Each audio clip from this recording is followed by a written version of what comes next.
Police have shot dead 4 suspected cash and transit robbers at a house in KwaMashu in KwaZulu-Natal. The house at the corner of Sikindi Road and Nandi Drive have been cordoned off after this morning's shooting. Rifles, explosives and signal jammers were found in the house, believed to have been a safe haven for the suspects. Let's cross live now to eNCA senior reporter Dasen Thathiah, who's on the ground for us and joins us now live. Dasen, I know that the scene is still quite active at the moment.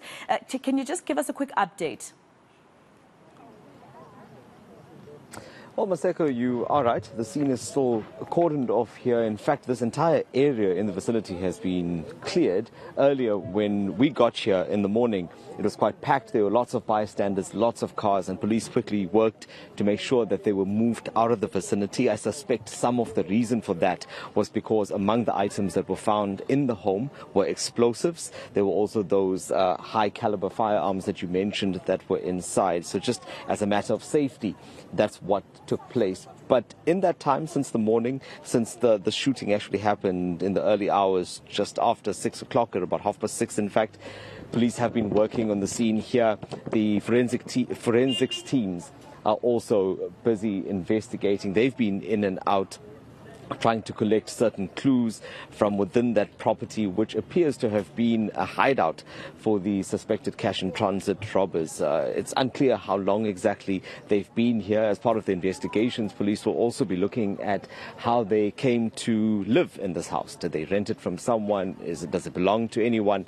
So those are, some of the questions that need to be asked, because if you look at the location of where we are, this is KwaMashu's B section that you're looking at right now.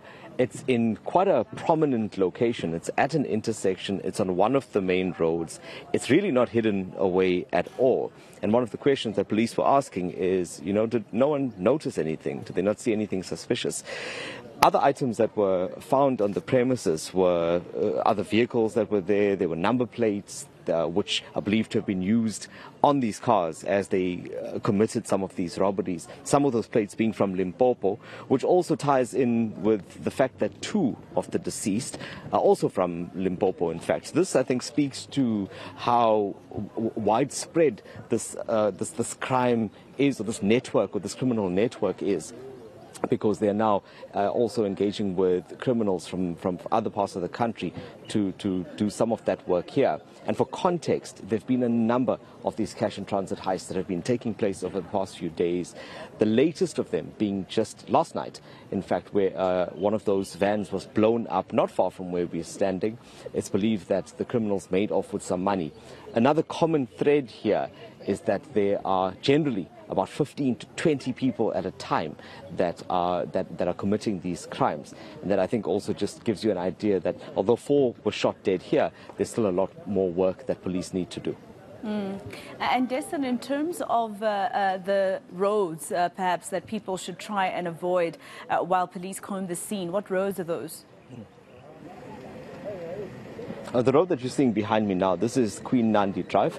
That's one of the main roads, as I mentioned. Right now, fortunately, there are some cordons. So I think as the news spreads and as these reports get out, people have fortunately started to deviate. Maseko, I also wanted to mention to you that while this was happening here, there was also other work taking place in other parts of the province.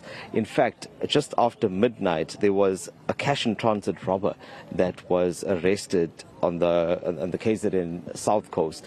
He was found at his home, and listen to the common thread here. There's a similar kind of thing. He was found with firearms, with ammunition, but interestingly with a police bulletproof vest and signal jammers as well, much like the suspects that were found here. So I'm not saying that the two are related, but purely by virtue of them also being cash and transit robbers or suspects, it's quite interesting that all of this transpired during the early hours of the morning. So that suspect is now in police custody, and he's expected to appear in court soon.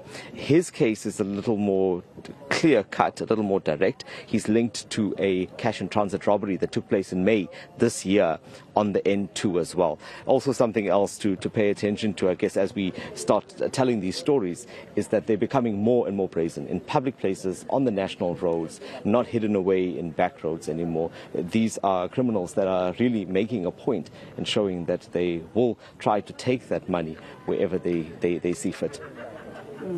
All right, there is actually a snippet of some information that eNCA gave to us here on Channel about this particular incident, Dasen.